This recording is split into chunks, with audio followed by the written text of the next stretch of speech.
And these changes of luxury are going to accelerate in the 21st century, because the 21st century has not yet started. We are in the 20th century. Then people say, we're in the 20th century, Mr. Biver. We are in 2019. This is the 21st. I said, mathematically, it is the 21st century. Yes, sir.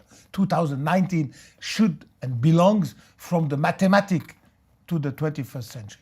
But we are not in the 21st century. And I tell you now why. Why?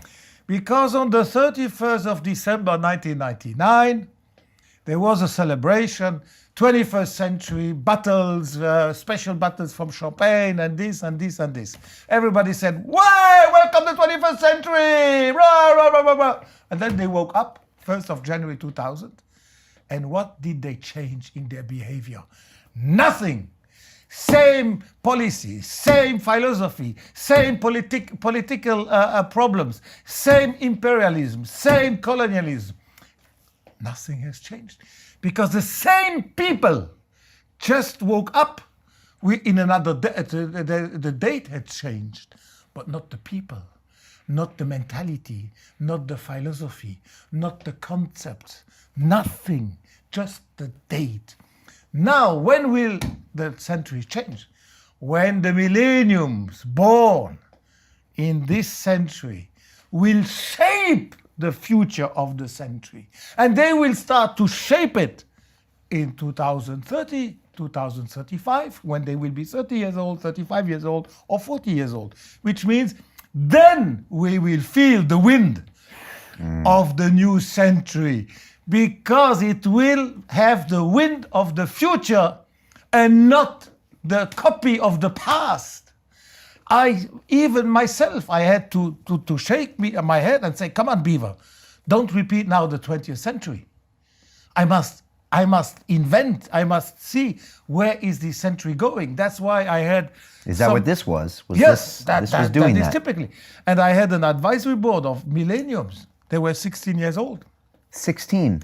Average age, yes. Average age, somewhere 14, some other 18. And they taught me 8 years ago who was Asap Rocky, who was 50 Cent, who was Cara Delevingne. I didn't know. They taught me where do you buy jeans that cost 3,000 pounds, the pair of jeans. All this I learned through the millenniums.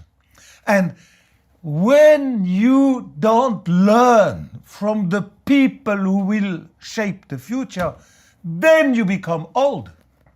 Not old in the passport, nobody cares, but old here. And eventually old here. And then you can say, wow, I am old. But who can say he's old when on the passport it's written that he's born in 1940, but the guy is young in the head and young in the heart? That tells you who you are. But how can I learn the future when I am not a member of it?